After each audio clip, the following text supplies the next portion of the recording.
We've heard it all before, haven't we? The Catholic Church is the enemy of science, progress, and reason. Well, it's all nonsense, and we're going to debunk it mercilessly. Join me right now for the Catholic Church, Builder of Civilization.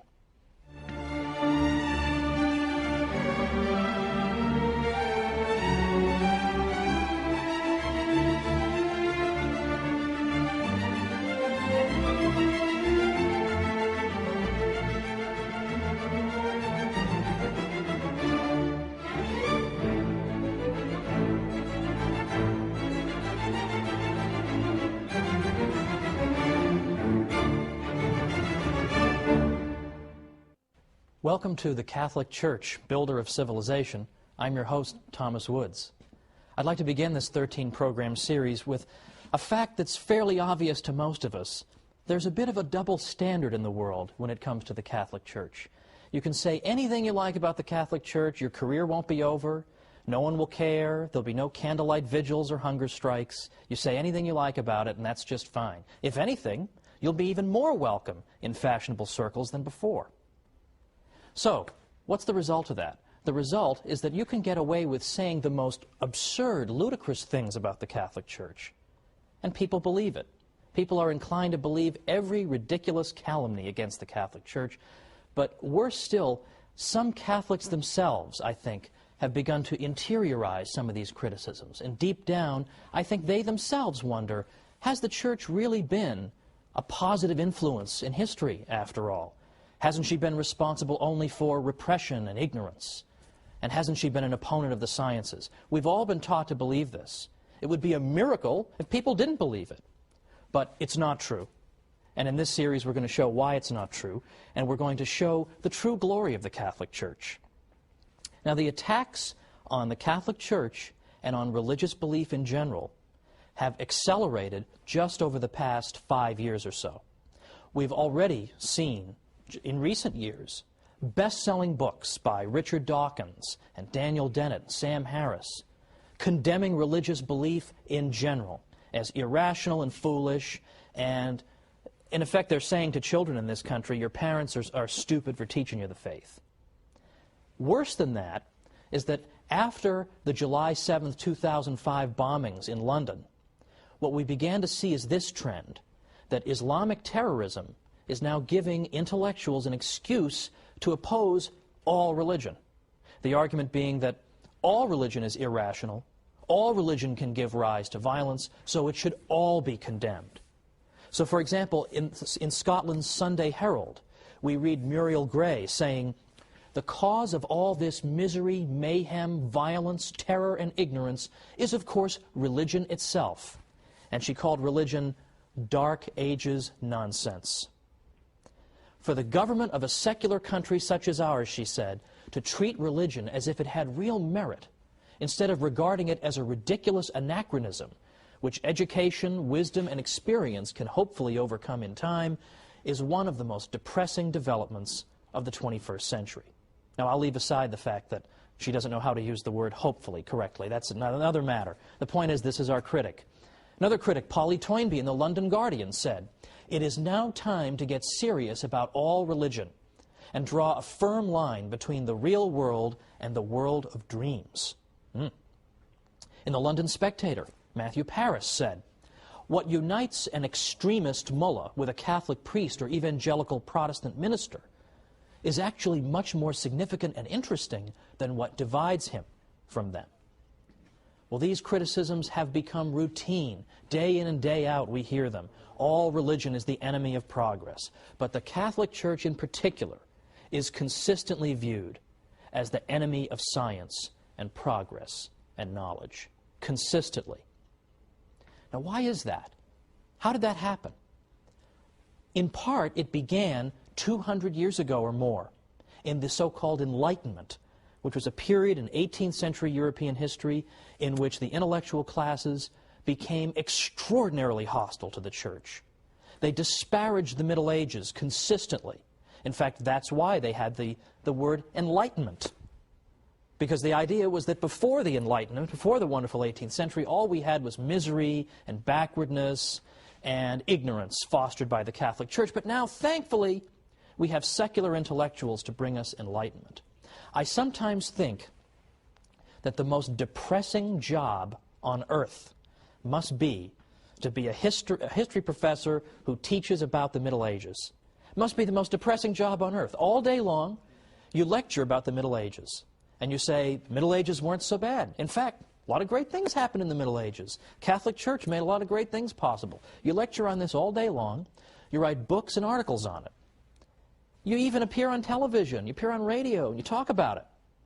And what happens? You get home at night, you turn on the TV, nothing you've done has made any effect. Everybody still believes the Middle Ages was a time of ignorance and repression, and it was all the fault of the Catholic Church. All of that stuff, in effect, cannot be dislodged. It must be extremely depressing. Now, why are these falsehoods so resistant to the truth? Why is it so hard to get people to change their minds on this? Well, ever since the Enlightenment, what has taken root in our culture and in our way of thinking is that the Catholic Church is assumed to be wrong, and that secularism, that is the idea of organizing society and all of life without reference to God, that is said to be the source of progress. So by definition, anything the Church is connected to involves retrogression, whereas anything that a secular intellectual brings us, well, that brings us progress. And that has been the lens through which history has been viewed over the past 200 years. That's why it's only over the past maybe 50 years that we've begun to see historians finally cracking through this nonsense and finally saying, wait a minute, not only did the Catholic Church not obstruct the sciences, she may have helped to foster them. Not only did secularists not invent the science of economics, for example, but in fact it turns out it was Catholic priests and professors who developed the ideas of economics centuries earlier, and on and on and on. But it's taken a long time to crack through this accepted idea that the Church is responsible for retrogression and ignorance. It's taken forever. Now let's think about some of these areas in which the Catholic Church has really built our civilization. I mean, I choose that word advisedly. Why is it that the Catholic Church can be said to be her builder? Well, for example, consider how we think about charity, charitable work. We think that you're engaged in charity when you help somebody without any expectation of a reward, when you do it because it's good and it's right to do it. You do it because you know that in the grand scheme of things, that unfortunate person is in some sense your equal, having been made in the image and likeness of God. And so you help that person.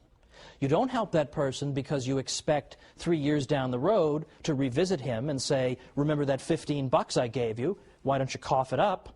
Or to revisit him and say, I need votes, I need some political support, why don't you come help me? We don't do it so we can tell the whole world, hey, look at what a great guy I am, I just gave that guy $10. We don't do it for those reasons. We do it out for the reasons that I gave, purely disinterested motives. Well, where do we get that idea? That idea comes from the Catholic Church. Because in ancient Greece or Rome, if you had said, oh, I'm going to go help somebody with no expectation of any reciprocity, I'm just going to go do it out of the goodness of my heart, they would have thought you were crazy. What are you talking about, man? Much less the idea that I would pray for and even try to help my own enemies. What are you, insane? But yet today, we take this for granted as the ideal, that the good man tries to observe these principles. But again, where do they come from? They come from the Catholic Church. The Catholic Church teaches this about charity. The ancient world didn't. So here's an area in which things that we take for granted, this is the way we think, we take it for granted. Where does that come from? It comes from the Catholic Church. We'll have more to say about that in a future episode. How about the idea of rights, that I have a right to own property, or a right not to be killed, for example? Where does that idea of rights come from?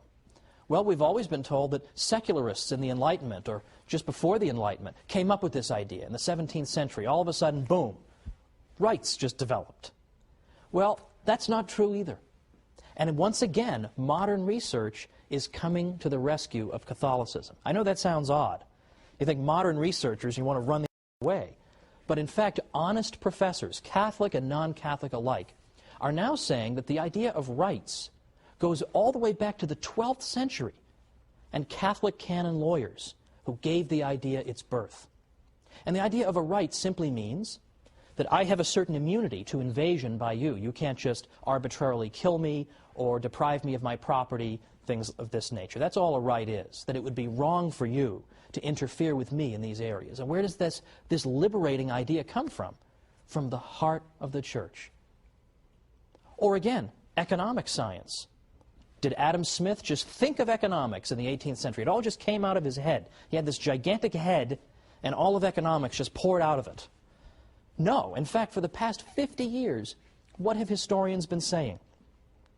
They've been saying that it was the Catholic scholastics, professors who taught in particularly Spanish universities, and specifically the University of Salamanca, that gave birth to modern economics. They were the founders of economics, not secularists of the Enlightenment. This is now being discovered. On the wall of my office, I have a framed picture of the University of Salamanca. Now, most people would come in and say, "What's the matter with you, man? Why would you, of all universities, pick this one?" It's because I know that this is where economics was given birth. And if you're a geek like me, you're very interested in and you love economics. But then finally, for right now, before our break, what about our commitment to reason? Don't we always pride ourselves in Western civilization on our commitment to the use of reason?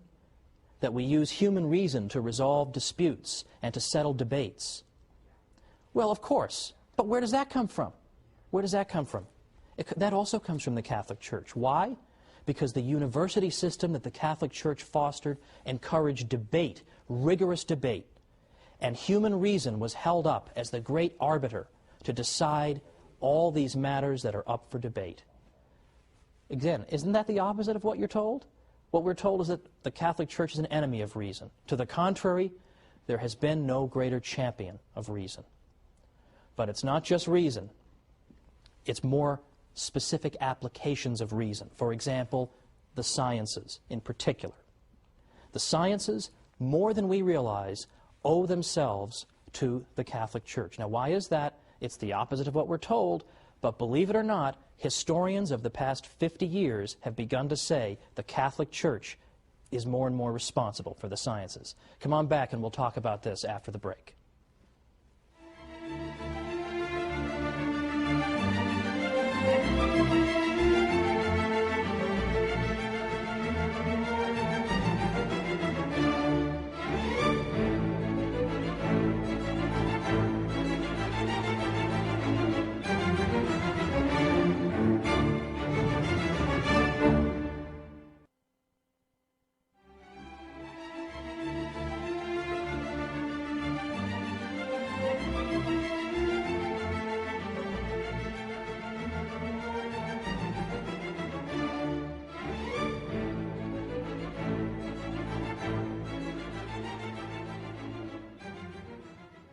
Welcome back to the Catholic Church, Builder of Civilization. I'm Thomas Woods. Before the break, we were talking about all these areas in which the Catholic contribution to our civilization has been indispensable, but in which it's largely neglected. How many of the facts that we've uncovered even up to now are covered in schools on a regular basis? Do I even have to ask that question? But I teased you a little bit with the idea of the Catholic Church as having helped to give birth to science in Western civilization just before our break here. What did I mean by that? Well, I'm going to tease you a little bit again, because by next time we're going to get into the sciences in real depth, the next 3 episodes, in fact, because here I think we have the aspect of Catholic history that is most often mangled and distorted, and most often used, I think, as a bludgeon with which to beat the Church over the head. And I want to show that this is largely without merit. What I at least want to tell you for now is that it really is true that over the past 50 years, scientists who write the history of science have begun rethinking the old arguments against the Church and said, you know what, on second thought, the Church actually did very important things. There's a reason that science took root and then was sustained for so long in Western civilization, whereas it wasn't in others. And this, it turns out, is not in spite of the Catholic Church, but in some ways because of it. Now, 100 years ago, it's true, you would have read a book by Andrew Dixon White called, that refers to the alleged warfare between religion and science in Western civilization. Today, White's book is considered almost laughable among professors. It's so out of date and so ludicrous. Today, you have professors like Edward Grant writing Cambridge University Press books. You've got Thomas Goldstein, A.C. Crombie, David Lindbergh, and many besides. And what they all agree on is that you can't just say the Church was an opponent of the sciences. To the contrary, there were aspects of Catholic thinking that were indispensable for the development of science. And we're going to get into specifically what were those. But right now, I want you to know that this old myth is being overturned by professors. Unfortunately, the findings of these professors have not managed to trickle down to the general public yet. This is what we're going to try to do on our series. Let me give you, by the way, an example of a typical story that people have been taught to believe about the Catholic Church, and then consider why it is they so readily believed it when there isn't even a stitch of evidence for it. And here's an example that I think even many people in the viewing audience might have believed, that I myself believed. I have no reason to think otherwise. And that's the idea that Christopher Columbus, when he engaged in his famous voyages, was actually seeking in part to prove that the Earth was not flat, but rather spherical. Now, we've all heard the usual story that Columbus was warned. No, Columbus, no, don't go sailing that far. You're going to fall off the edge of the Earth. Don't you know that? The Earth is a big flat disk, and you're going to fall off the edge and get eaten by dragons, or giant radioactive spiders are going to eat you, something like that. He was warned about all this. Don't do it. Well, he did it anyway, and this goes to show how brave and wonderful he was. Now, I don't dispute that Columbus was indeed a brave and skilled navigator. But Columbus himself, were he here today, would tell you that he was not seeking to prove the Earth was spherical. Why? Because everybody already knew it. Everybody already knew the Earth was a sphere. In effect, no educated person in Europe believed the Earth was flat. That is a myth. That's an almost absurd myth. In fact, just try to go back and find anybody in the history of Christendom who believed in a flat Earth. Just look for them. If everybody believed it, that shouldn't be so hard. And yet you can't find any examples. Well, I correct myself. You can find two examples of people you've never heard of. Lactantius, for example, from the late 3rd and early 4th centuries. He had no influence on anybody, and in any event, he was speaking more allegorically than anything else. The other person who seems to have believed it was a 6th century figure named Cosmas Indicopleustes. You ever heard of him? Neither have I. And neither had anybody in Western Europe. Cosmas wrote in Greek. By the time you get to that period of time, hardly anybody in the West speaks Greek. Pope St. Gregory the Great, for instance, who was Pope from 590 to 604, already he doesn't even speak a word of Greek.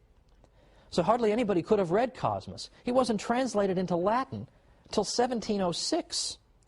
So anybody who may have taught a flat Earth had an audience of about 1 or 2 people, had no influence on anybody. The fact is, everybody understood the Earth was a sphere. The reason people were reluctant to sponsor Columbus wasn't that they were afraid he was going to fall off the edge. The reason they were afraid to do it was that they thought he had very much underestimated the size of that sphere. Columbus was saying, oh, don't worry about it. It's not a very big Earth. I'll just sail right around. I'll be right back. It'll be fine. But they were saying to him, no, the Earth is several times larger than you think it is, and you're just going to starve to death. You're going to sail, and you're going to sail, and you're going to sail, and you're not going to be any land. Well, luckily for Columbus, a couple of continents managed to spring up, quite contrary to his expectation, and thankfully for him and for his crew. But that was why they didn't want him to go. It wasn't because they thought he was going to fall off the edge. Now, I realize that is so much the opposite of what you've been told. You almost think that I must be making this up, right? Sure, people believed in a flat Earth, but I promise you they didn't. And there's actually a whole book that was written to answer the obvious follow-up question. If nobody believed in a flat Earth, how did this myth ever get started? And the answer comes in a small book by a guy named Jeffrey Burton Russell. He wrote a book called Inventing the Flat Earth. And what he found was that it was a very, very tiny group of intellectuals in the 19th century who gave birth to this myth. And they did it because it made the Catholic Church look ridiculous. Because it made the Catholic Church look ridiculous. Because in the 19th century, there was a lot of debate and dispute with the Church about Darwin and other matters. And the idea was that if we can portray the Church as being so ridiculous that it used to actually teach the Earth was flat, then we can show that she is an utterly contemptible opponent. So they invented this story to cast the church in an absurd, ridiculous light. I am sure they had no idea the longevity of this myth, that in the 21st century people would still be taught it. I'm sure somewhere in the world right now as I speak, somebody's being taught the stupid church taught the earth was flat and brave, heroic Columbus proved them wrong. It just won't go away. But why won't it go away? Why does it have such staying power? And the reason is that it feeds into this Enlightenment stereotype, right? The Catholic Church is stupid, it inhibits progress, it forces us to believe foolish things. Well, that's exactly what we see in the flat earth myth, isn't it? Who could possibly believe the earth was flat? The ancient Greeks actually measured the circumference of the earth. So obviously they knew it was round. How could the foolish church think anything different? So there's a great example that can easily be overturned. But it hasn't been overturned because it serves a purpose. If you tried to invent some myth today about any famous person you could think of and say that so-and-so believed such and such, it would last for about 3 seconds. But people believe what they are prepared to believe. And people are prepared to believe the worst about the Catholic Church. So the point of the series, the point of the next 12 weeks in which I'll be joining you, is to go after not simply these little myths, but to build up an edifice to show the glories of the Catholic Church. Not simply to say, well, the church didn't really do this, or the church wasn't really so bad over here. We're not going to make any progress if our message is, the Catholic Church, not as bad as you thought. We need something a little more vigorous, a little more vigor in our message. We need instead to say, it's not simply the Catholic Church isn't as bad as you thought, or she didn't really teach the earth was flat. We can't win by always running around putting out fires. Nobody ever built a house by putting out fires. Fires have to be put out, it's true. But we understand that we can't build if that's what we're always doing. If we're always letting opponents of the church define the debate for us, then we're always going to be on the defensive. And it seems to me, given the state of our civilization, that it's about time that we went, shall we say, on the offensive. And we showed people all the glories of the church, and we showed them all this hidden history. So we don't have to say, oh, we're not really as bad as you think. We're far more glorious than we ourselves even realize. And we are going to be up against, well, frankly, very, very influential people in this world.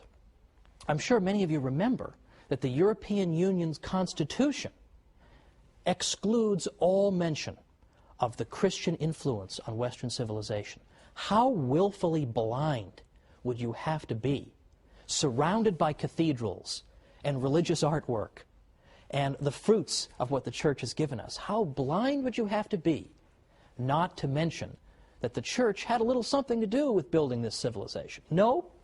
Instead, the European Union Constitution begins and ends with the idea that Western civilization, that comes to us from ancient Greece and Rome, and then from the Renaissance and the Enlightenment. And that 1,000-year period in between, well, I don't know what was going on. Apparently nothing much. That's the standard view, and that was the standard view many people had up until, as I say, as recently as 50 or 100 years ago. But today, any medieval historian worth his salt knows this is a whole lot of nonsense and would reject it with a laugh. But yet, the architects of the European Union exclude mention of the church or of Christ from their founding document. It isn't that they're stupid. If it were just a matter of stupidity, that would be easily overcome. We just come back with the facts and that'll be the end of it. It's that they're hostile to the church. I mean, what could be more obvious than that? Look at what the European Union is up to half the time. Do they seem like pious Catholics, most of these people? They have no interest in spreading the truth about the church. And that's why we as Catholics are under a particular obligation. We have to learn what we can about our faith. And we have to go and spread it. And we have to go and tell people the real history of the Catholic Church, because if we don't defend ourselves, nobody's going to do it for us. I actually wrote a book called How the Catholic Church Built Western Civilization, because I thought it was about time that we told our story. And that's what I'm going to spend the next 12 episodes doing, is telling our story. But for next time, we're going to start 3 programs on the subject of the church and science. And you're going to have more ammunition then you're going to know what to do with by the time we're done with the next 3 episodes. Because did you know, for instance, that the Jesuits, the Society of Jesus, did you know that they were so accomplished in the sciences that right now 35 craters on the moon are named after Jesuit scientists? Did you know that 1 out of 20 of the greatest mathematicians who ever lived belonged to the Society of Jesus? Or that the Jesuits helped to found and then became the greatest practitioners of the study of earthquakes, seismology. And we can go on and on and on. Atomic theory, the study of ancient Egypt, the study of physics, and I can go on and on. There are so many ways in which the Catholic Church contributed to the sciences. So join me next time for the Catholic Church, Builder of Civilization.